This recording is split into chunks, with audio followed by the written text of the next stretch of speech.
This content should not be construed as financial or investment advice. I am simply sharing my personal views and perspectives, which I hope will educate and inform and help give you the confidence to make your own financial decisions. If you need financial investment advice, please seek in-person advice from a qualified, experienced, and regulated finance professional. YouTube will not save you. Ireland had to accept the money, even though the Irish government had fought for years against taking it. And can you imagine that? And I remember this case as well, where you have a government fighting on behalf of a corporate entity not to take tax, right? And I think the European courts, as he said, had to intervene and say, look, you have no choice but to accept the tax bill of 13 billion, I think it was. I mean, that to me is an analogy of where we are, or where we're heading, certainly, because that was in the past, right? I think if he said 2016, that was almost 10 years ago at the time of recording. But to me, it's still very relevant in terms of how it feels the dynamic is playing out today in terms of the government's approach to tax and where they seek further tax receipts from, right? They're not interested in taxing corporates. They're not interested in taxing billionaires, because billionaires bring all the you know, they're very, very talented and they bring all the jobs apparently. All they care about very, very aggressively is taxing the ordinary worker, right? If there's tax to be collected from us, they will not hang around whatsoever. But if they want, you know, if there's 13 billion on the table from Apple, for some reason, they don't want it. Hello, what is going on in Ireland? I'm the fourth accountant, and today we're going to be talking about the situation in Ireland and how it's impacting ordinary workers there.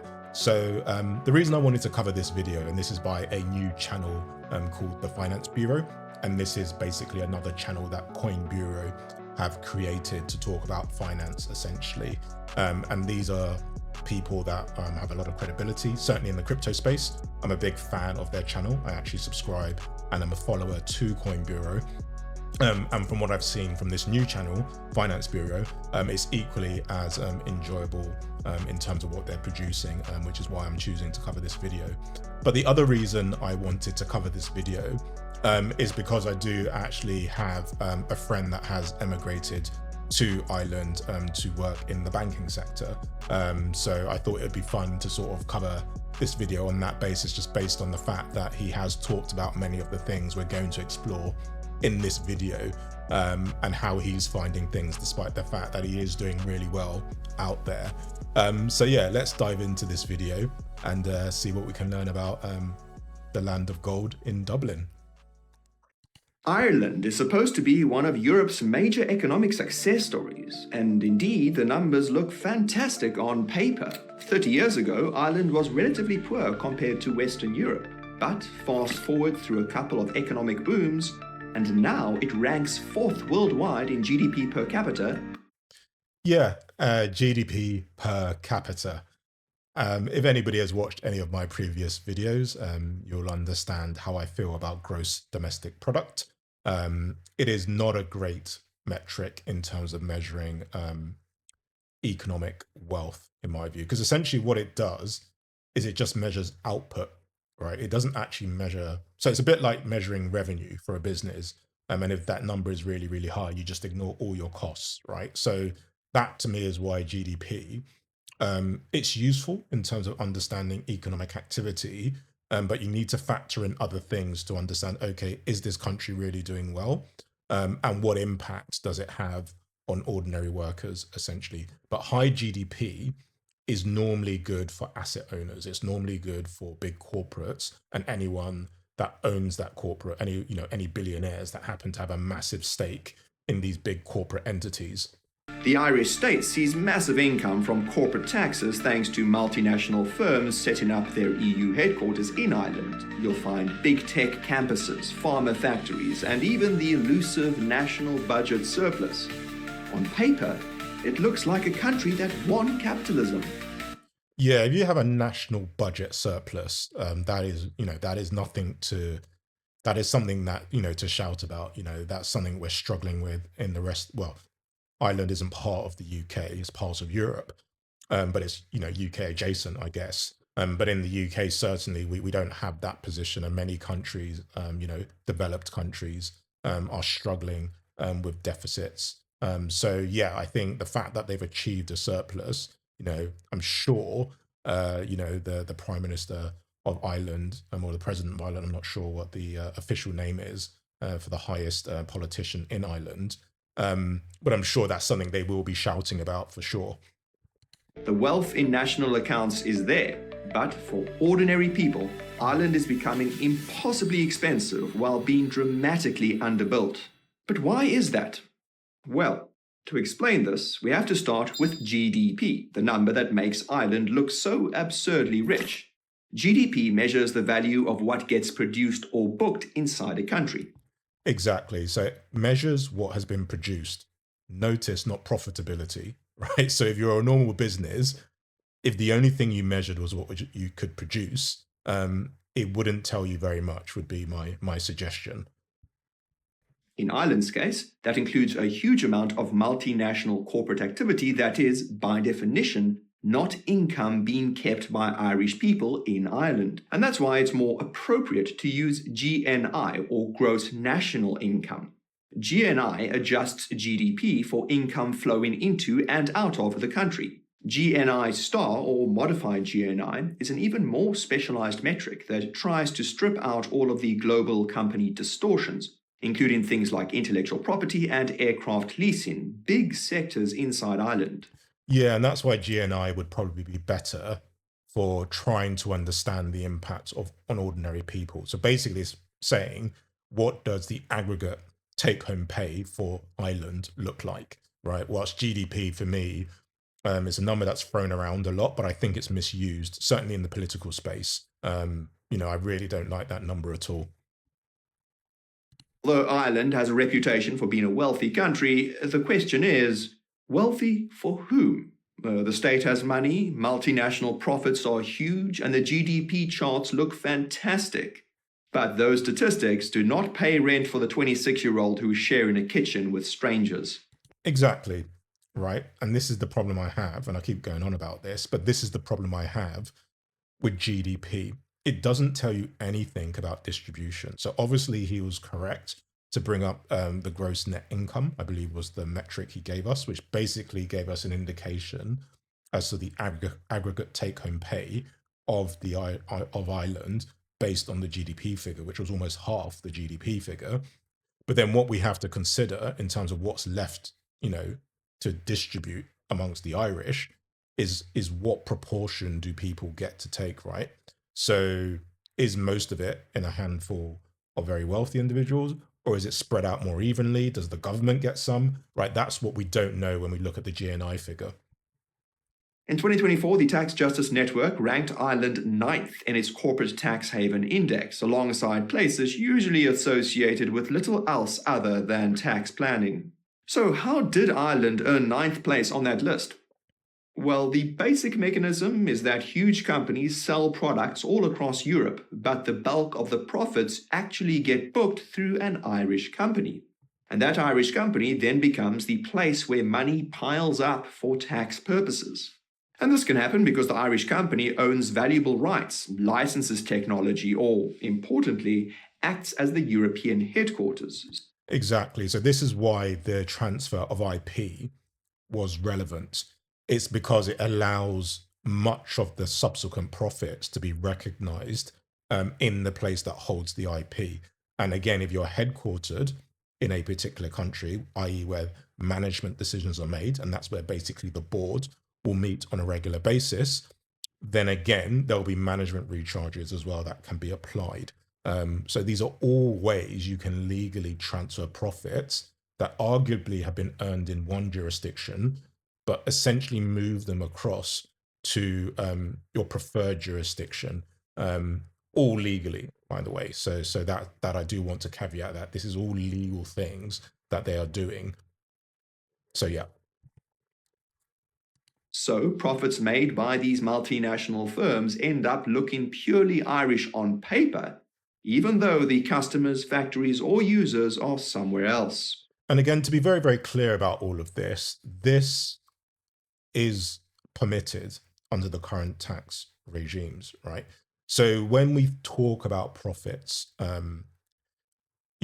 an accountant anyway, um, they're measured in different ways depending on what you're trying to achieve. So if you're trying to work out a taxable profit or a taxable loss, then there's a different calculation that applies. And essentially, what he's describing here is that for tax purposes, this is what you can do to then work out your taxable losses or profit, right? Whilst from an accounting perspective, there'll be slightly different rules to get you to your accounting figure, right? And it's the same with business valuations as well. So where there has been pushback, for example, with respect to a wealth tax, one of the arguments has been, well, okay, how do you fairly and consistently and equitably assess a business's value or an asset's value? And that is essentially another example of alternative ways of doing things depending on what you're trying to achieve, right? And the answer to that question would be, okay, you just set a method, right, for tax purposes. For the purposes of establishing a wealth tax, you just establish a wealth tax valuation. It's as simple as that. The infamous old version of this was called the double Irish. In basic terms, one Irish company collected revenue and then paid another connected company for intellectual property. And those payments reduced taxable profit, and the second company could be tax resident somewhere else even cheaper. Happy days. Now, to be clear, guys, the old double Irish structure has been phased out, and Ireland now applies the OECD's 15% minimum tax rules for large multinational groups. But it was a very public case with Apple in 2016 that fully exposed Ireland's system. The European Commission said Ireland had granted Apple illegal tax advantages worth up to 13 billion euros. That's hardly a small accounting disagreement. This was one of the biggest state aid fights in EU history. Years later, the EU's top court confirmed the Commission's position. Ireland had to accept the money, even though the Irish government had fought for years against taking it. And can you imagine that? And I remember this case as well, where you have a government fighting on behalf of a corporate entity not to take tax, right? And I think the European courts, as he said, had to intervene and say, look, you have no choice but to accept the tax bill of 13 billion, I think it was. I mean, that to me is an analogy of where we are, or where we're heading, certainly, because that was in the past, right? I think if he said 2016, that was almost 10 years ago at the time of recording. But to me, it's still very relevant in terms of how it feels the dynamic is playing out today in terms of the government's approach to tax and where they seek further tax receipts from, right? They're not interested in taxing corporates. They're not interested in taxing billionaires, because billionaires bring all the they're very, very talented and they bring all the jobs, apparently. All they care about very, very aggressively is taxing the ordinary worker, right? If there's tax to be collected from us, they will not hang around whatsoever. But if they want, if there's 13 billion on the table from Apple, for some reason, they don't want it. Yeah, interesting. this is one of the strangest but most important bits of detail in the whole story. Ireland was not defending Apple out of the goodness of their hearts. It was defending the favourable corporate tax system that attracted multinationals to set up European HQs in Ireland. If Ireland appeared to be backtracking on that system, the fear was that those companies might be scared away. Yeah, and I think, to play devil's advocate, that is perfectly understandable, right? If that's your whole platform, that is your position where to me, it's an extension of trickle-down economics, right? The idea being that you attract all these tech companies in the same way like the UK has its financial sector in London. Dublin may position itself as the tech sector of Europe, right? And therefore it needs to attract all of that, all of these companies, and then worry about the tax and how they're going to use it to build up the country separately, right? So from that perspective, it is understandable why they felt this pressure to remain on side with Apple, right? And to signal to the wider tech community that, look, we are here, and we're on your side, right? So yeah, if you play devil's advocate, you can understand why why they may have felt that they needed to do that. Eventually, the Irish government accepted the windfall and said that it would help to fund infrastructure like housing, transport, and energy. Although you wouldn't be able to tell if you looked at these sectors today. But in any case, it was the earlier resistance that told the true story. Irish politicians knew the relationship was worth more than one giant check. The absolute scale of Ireland's dependence on multinationals is wild. Foreign multinationals paid 88% of Ireland's corporation tax in 2024. And that is not good, right?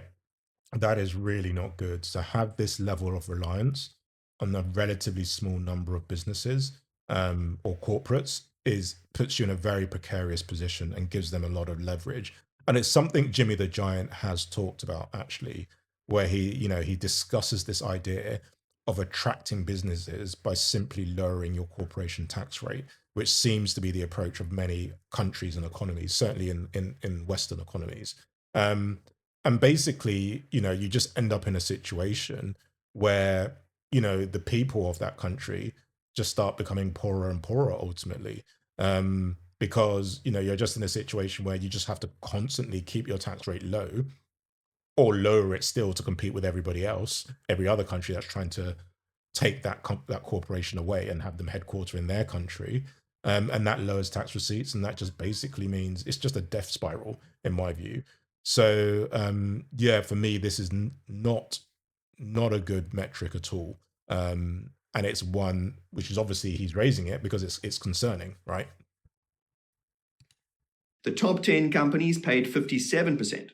Corporation tax went from 4.6 billion euros in 2014 to 28 billion euros in 2024, before the Apple money. But the concentration gets even crazier from a slightly different vantage point.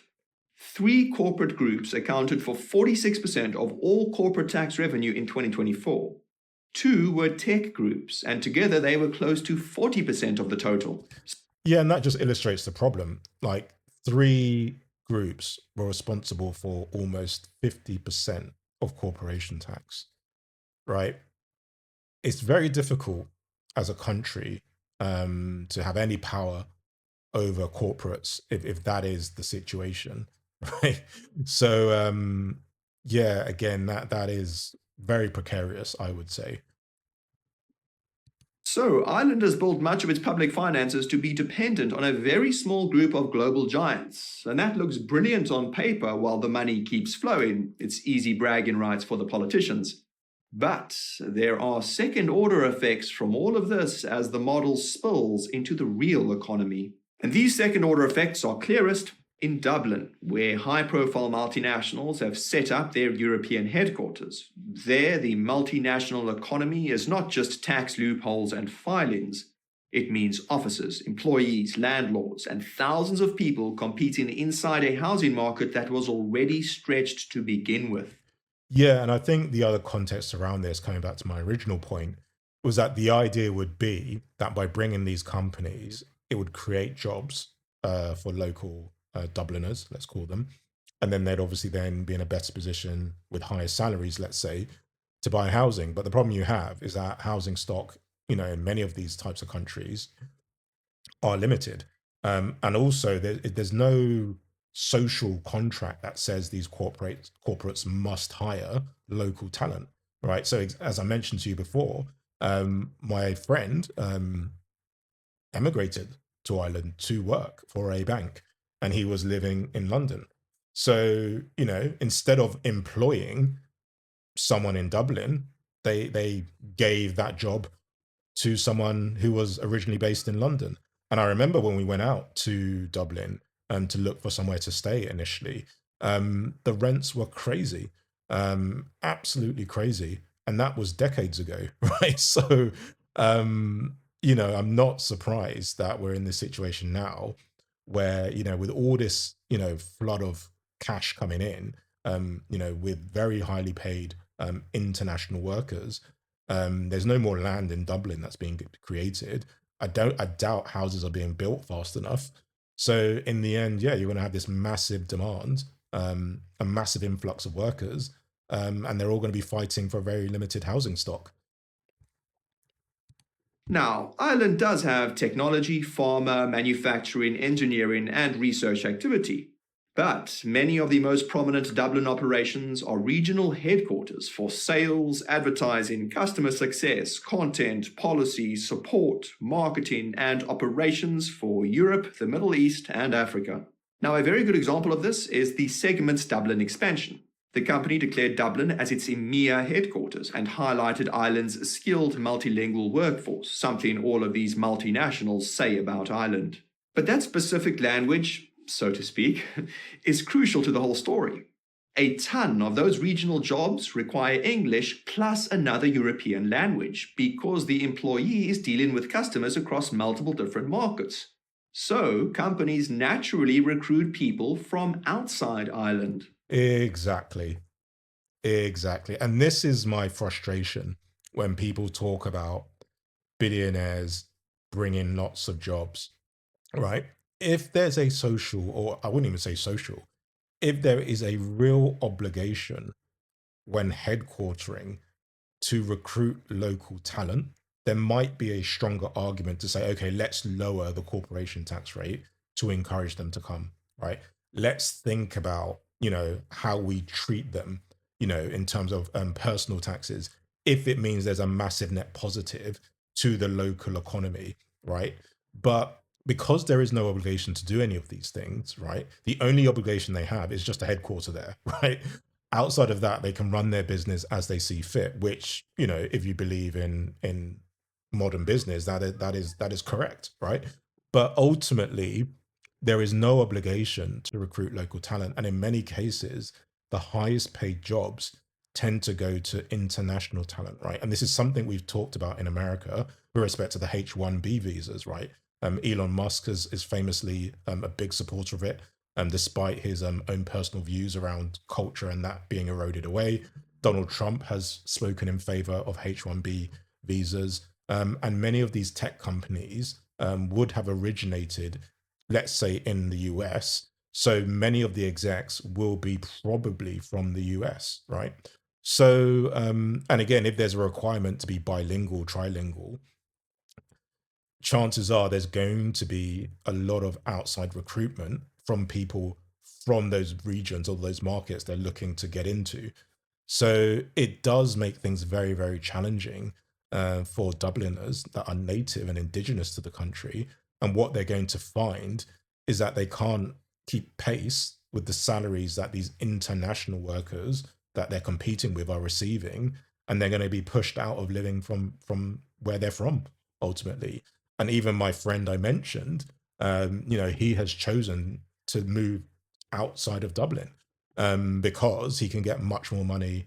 I mean, he can get much more house for his money, right? So, you know, I think for me, this is the issue that people don't really truly consider, and this is why I really do not believe in trickle down economics. It's just not something I've seen work, and on just on a very philosophical level, it's not something I buy into at all.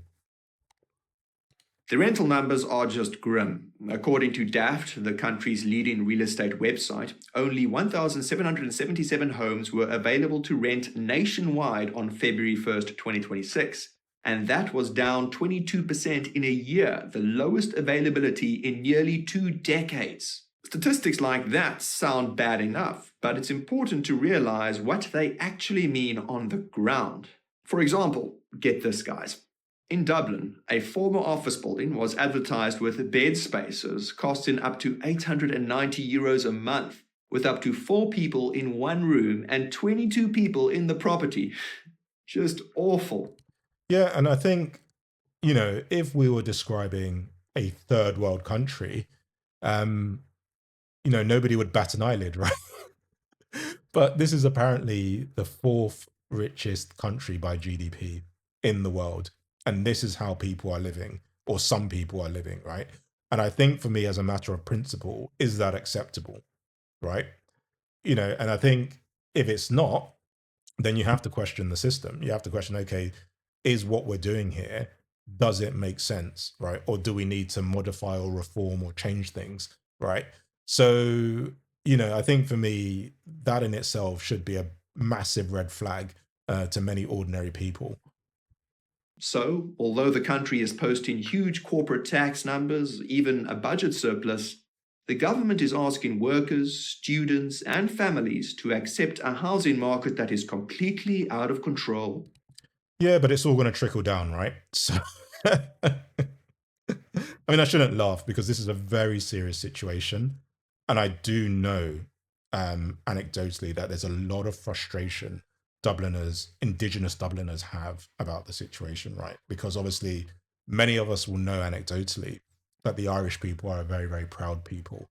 Um, lots of people from countries are proud, but it's one of the sort of stereotypes we have of the Irish, and many of them do want to live in Ireland, right? Because they are very, very proud of where they're from and who they are, and they want to be close to their family. So when these kind of things happen, it can be very, very frustrating. It can, in many ways, cut very deep in terms of their own sense of identity, right? So, I think for me, this is why it's a very serious matter because all of these things are intended, you would think, to ensure that it's for the benefit of the citizens. But what you're finding is that, broadly speaking, that is not the case. It's to the detriment. And as I said, it always seems the promises for tomorrow, right? Tomorrow will be the better day. Tomorrow is the day when it will all figure, it will all work out and come together. But tomorrow never comes. Now, you might be thinking, okay, Nick, real estate is expensive everywhere now. I would expect the same in the fourth richest country in the world. But I bet those massive government coffers have produced amazing infrastructure for the Irish people. And I think for me, why should housing be expensive just because your country is rich? I think we do really need to challenge this idea. Because as I say, I think for me, when it comes to essential resources like housing, like water, like energy, for me, regulation, there's a strong argument for it, right? Because it's essential, you need it. It's part of, a way of, ensuring your human rights are met. I'm not saying you have a right to assets, but what I am saying is that you have a right to freedom and the ability and the means to achieve, your personal and financial goals, right? And it's very hard to do that if you don't have access to basic resources like shelter. Um, so that for me is something that needs to be addressed. There needs to be a better balance between free market competition, and I guess in my mind, socialism in the sense of, okay, how do we ensure that everybody at the very minimum has adequate, secure shelter? So I hope you're enjoying the video, and please feel free to leave a comment because it's always good to hear different perspective on the topics we talk about here, and it's the way we learn. Otherwise, if you are new to the channel, please feel free to like and subscribe. In the meantime, if you are worried about your personal finances, the amount of tax you or your business is paying, or you're in a quandary around how you can scale your business by leveraging financing and accounting automation, please feel free to reach out to myself for a no obligation consultation. Otherwise, let's get back to the video. Well, think again. Public money is supposed to pay for public services. Ireland has attracted some of the most profitable companies on earth, and corporation tax receipts have exploded. But housing, healthcare, transport, and basic infrastructure are all years behind where they should be. Not even Irish politicians would try to convince you otherwise. The country's lack of infrastructure is universally seen as a drag on competitiveness, especially when housing shortages make it harder for companies to attract talent and harder for ordinary people to build a life. Yeah, and this is why, to be fair to Rachel Reeves, she's been banging on about investment and infrastructure. Because in some ways, it is correct that if you don't do these things, it gets harder for people to work. There's not enough houses, there's not enough security, and it will affect, theoretically, certainly, your economic output, right, and your economic efficiency, right, per capita. So I think in that respect, there is an obligation to do those investments, right, and make sure that people are in a position where they can be productive from an economic perspective. Homelessness shows how ugly this gets. In March 2026, over 17,500 people were in emergency accommodation in Ireland. These numbers should be impossible for a small country sitting on this much multinational tax revenue. But as bad as that is, it's Ireland's healthcare that tells the most damning story. By the end of 2025, nearly 900,000 people were waiting for some form of hospital treatment across inpatient, outpatient, and endoscopy lists. This is a country of only about 5.3 million people. So again, this is happening in a small country that certainly didn't fail to attract capital. Hospital overcrowding has become a regular national scandal. Trolleys in hospital hallways and long waits are now part of Irish life. It's hard to square that with the idea of Ireland as some well-managed economic miracle. And even if you do think it's bad, it's worse than you think. In 2019, staff in Rotunda Hospital, one of Dublin's best-known maternity hospitals, resorted to online fundraising to buy a heart ultrasound machine for premature babies. Yeah, and I think we're going to see more of this in the UK as well, actually, where there's going to be fundraising for things hospitals need. We see it with schools as well, state-funded schools, because again, the government is struggling to collect taxes from where it needs to be collected, in my view. Because government funding was not available. The fundraising target? €76,500. In a normal country, that would be a small equipment request inside a health budget. In Ireland, staff had to ask the public for help while the politicians boasted about soaring tax revenue from those multinationals that had set up Dublin headquarters. The Apple money was supposed to help with infrastructure, yet Ireland still faces the same problems. But people aren't angry just because one windfall wasn't spent properly. They are furious because the country had decades of huge receipts and still falls far short of even the basics. It's therefore no wonder that this anger has spilled into politics, especially around IPAS accommodation for asylum seekers. Now, IPAS stands for International Protection Accommodation Services, as the acronym. Even in small rural Irish villages like Carna, you'll find protests. After a hotel was offered for IPAS use in 2025, locals took to the streets, raising concerns about services, safety, consultation, and the impact on the area. Yeah, and I think this is always going to be the challenge and the problem, because none of these issues have anything to do with refugees or immigrants, whether they're here legally or illegally, right? But I think when things are so rough and so difficult, it's very difficult to feel charitable, right? And, you can't access the individuals that are making these decisions, right? So, there's a lack of housing, all the money seems to be for the benefit of international corporates and international executives, let's say, that may be living in Ireland, they may not be living in Ireland. But that's where the majority of the money is going. Many of the local people that you grew up with have to move away. They can't live next to you. And what you're seeing is asylum seekers and immigrants moving in next door, right? So when you contextualize all of these different things on a very human level, it's understandable why, if you're facing all of those things, you're going to become very, very frustrated. You're going to become very, very angry. You have no immediate access or proximity to your politicians because you're not rich enough, but you can see that El Paso, or whatever he was calling it, right there, right? You can see a visual representation of basically the ridiculousness of the economic situation. And it can become a lightning rod, right? So it's not that I'm condoning these things. It's not that I agree with these things, but I think it's naive not to have some empathy around what is potentially going on and how people are feeling and why they may feel the need to protest and be angry and vent their frustrations, albeit, in my view, in the wrong place. But ultimately, this story revolves around a government that invited enormous pressure into a system that was already struggling. They failed to build enough housing capacity and then seemed shocked when the situation became politically explosive. So, politics aside, the main takeaway here is if the country depends only on a few companies to fund much of its massive budget, every weakness in the system becomes inexcusable. The money must be put to good use while it's there, because that gravy train may not last forever.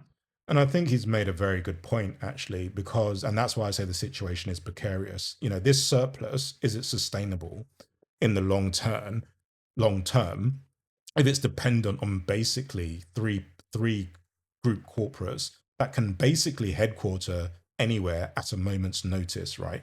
If that happens, you're going to see potentially a 50% drop in corporate tax receipts. How are you going to make up for that, right? So I think he's right. It's imperative that that money is put to good use right now. And then there was mention of a sovereign wealth fund. And if that's one way of doing it, where you can get a perpetual return on that fund, then great. But I think he's right. It's imperative that that investment and that infrastructure starts happening right now. But if those multinationals were to leave, Irish people would certainly see plenty of downside. Dependency is far easier to build than it is to unwind. Ireland's multinational model has not just distorted the country's GDP, it has created a public budget that relies heavily on a small number of foreign companies, many of them in sectors Ireland does not control. A tiny group of corporate taxpayers now provides an enormous share of the state's receipts, while also employing thousands of people in high-paying jobs who... And the owners of those companies, know this, right? So when we think of these big corporates, it's not necessarily like hundreds and hundreds of shareholders. It could be 50% of the voting rights. It's just literally one person, one family, one, set of institutional investors, right? It could just be one, it could be like Berkshire Hathaway, right? I'm just making things up. The point is that concentration of power and leverage over, your country's politicians, it's not healthy, right? It's really not healthy. So it is and I've said this already, this is a very, very precarious situation I think the Irish government are finding themselves in. So the frustrating part for the Irish people is that the public did not get the full upside. Irish people face unaffordable rents, a homelessness crisis, crowded cities, strained services, and a state that is still underbuilt. Ireland is a rich country that hasn't delivered like one. For now, the corporate tax system is still running. But as anyone can see, the future is becoming increasingly uncertain as the post-World War II system breaks down. Yeah, and I think we're going to leave it there. But I think for me, this is a really instructive video. I'll leave a link to the original video in the comments. And I'd say definitely check it out for yourself. But again, I think in many ways, it just feeds into my own bias around, my economic philosophy and my views around this. This is a clear example of a country that has embraced a lower corporation tax rate with the view that what will happen is that they will see in absolute terms massive corporation tax receipts, which has meant that, to be fair to them, they've come out of an economic deficit and they're now in a surplus, and in theory are in a position now when they can start reinvesting some of that surplus to build something, to build infrastructure, to build a sovereign wealth fund. But there's been other consequences as a result of this, and part of that has meant that housing has become completely unaffordable.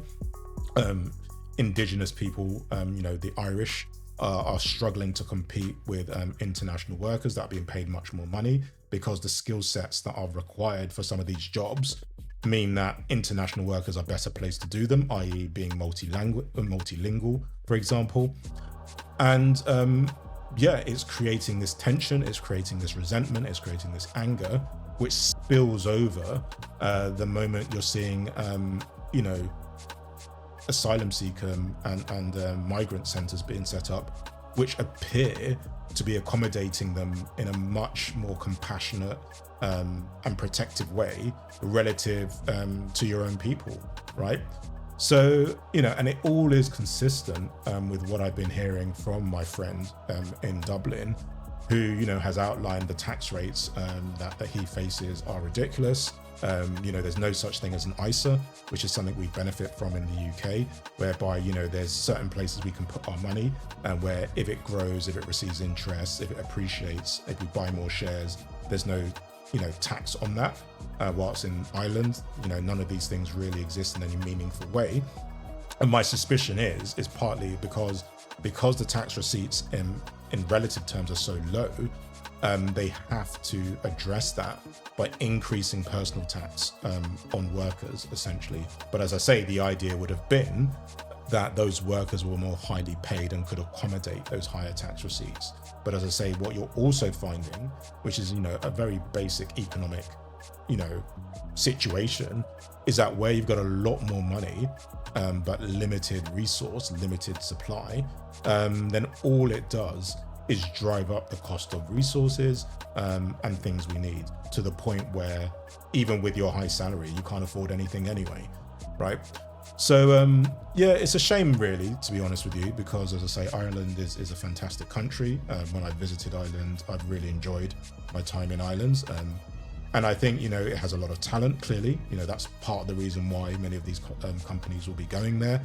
And clearly there's a lot of potential still, because they still have this huge surplus. So as he says, my hope would be that they use that surplus to invest in their local talent, to invest in the local young Dubliners, and get to a place where hopefully more of them don't think about becoming digital nomads or taking their talent elsewhere, right? And for me, that is the biggest risk, I think, with respect to this situation with these increasing income tax rises, right? And this increasing difficulty of accessing basic assets. What's going to happen is that there will be a talent flight risk, but it will be the young, it will be highly paid workers who do pay their taxes that will leave.